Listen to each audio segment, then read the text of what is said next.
Good yields are always a joy for every hard-working farmer. Good crop yields need favorable conditions such as well-distributed rainfall, sufficient sunlight, good agricultural management, and a healthy environment. In Ghana, a large percentage of the farming population is directly dependent on rain-fed agriculture for their livelihoods.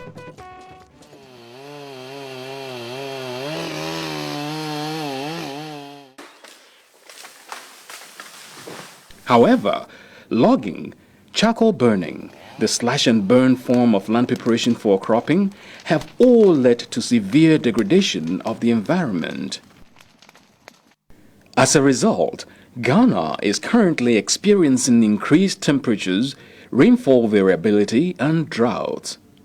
These conditions threaten water availability and food security.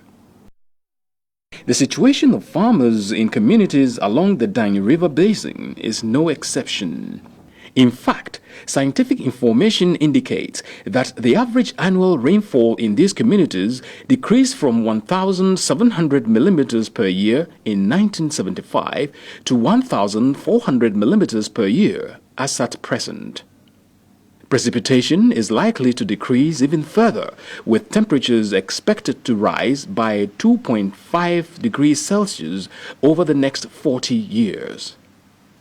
This decrease in the amount and distribution of rainfall has had a considerable impact on the traditional rain-fed agriculture and crop yields in the area. This farmer shares his experiences. We have been getting food crops in abundance up to a certain stage here, about 5 or 6 years now.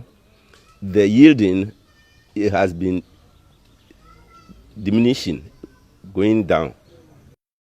Traditionally, farmers plant more than one crop on the same field.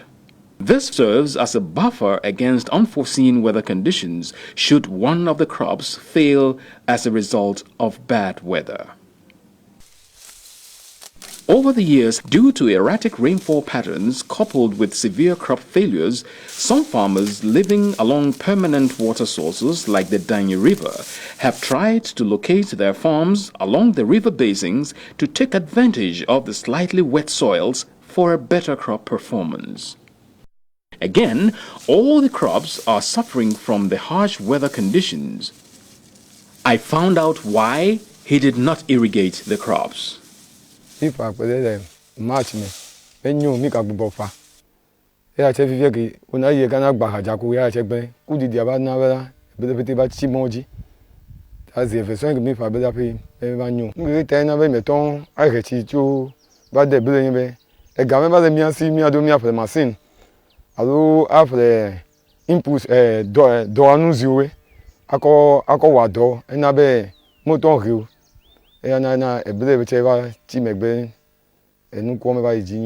Fortunately, the Development Institute, a non-governmental organization focusing on people's empowerment and sustainable development in Ghana, went to the aid of these farmers in the Waje community under a small grants package.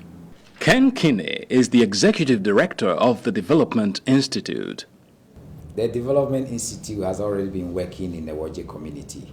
And so when we started our relationship with ADAPTS project, we went back to the community to let them understand the ADAPTS process.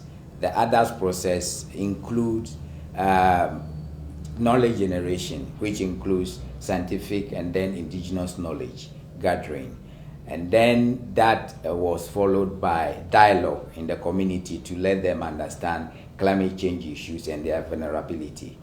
ADAPTS is an initiative of the Institute for Environmental Studies IVM and Acacia Water, whose role specifically is to support the assessment of the climate and also the hydrological impacts of activities and measures which had already been designed by local communities. Both ends, the other partner in ADAPTS, supports the empowerment and dialogue activities. ADAPTS has put together simple strategies that enable developing countries to effectively respond to consequences of climate change in the water sector. With the coming in of ADAPTS, the success story from Waje has been replicated in other communities along the Dayi River. Many more farmers are now seriously cropping under irrigation using water from the Dayi River.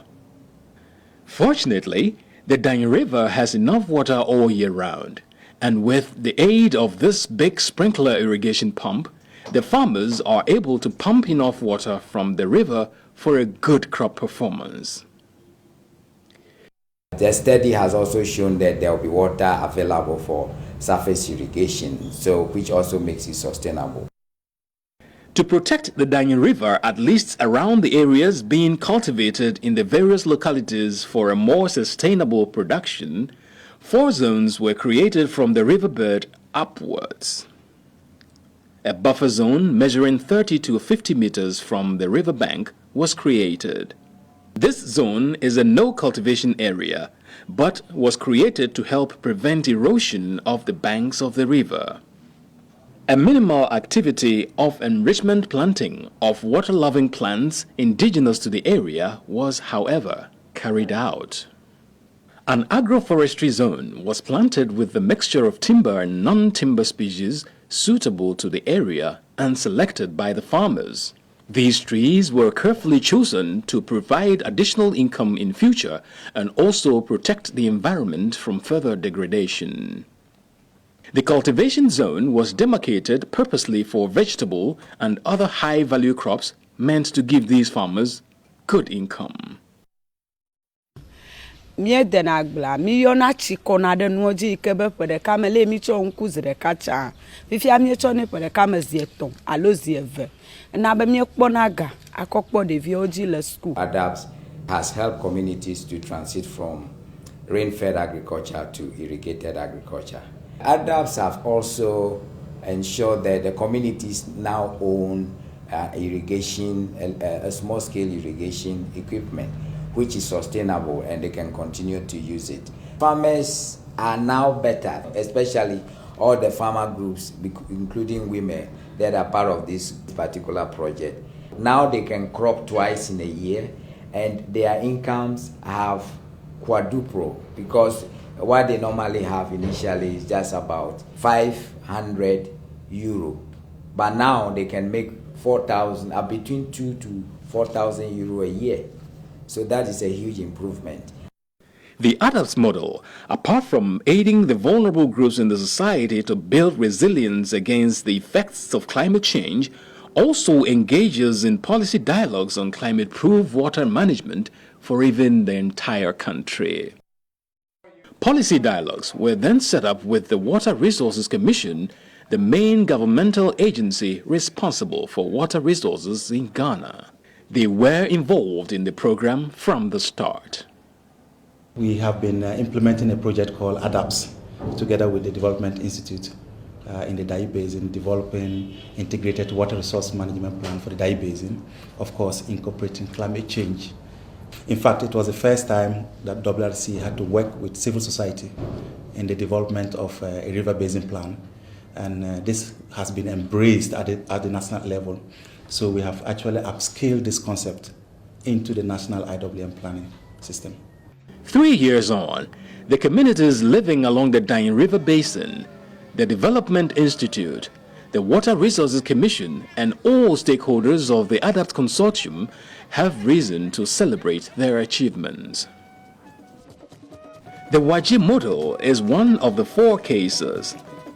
Countries such as Vietnam, Peru, and Ethiopia have applied the same ADAPT approach within their own context.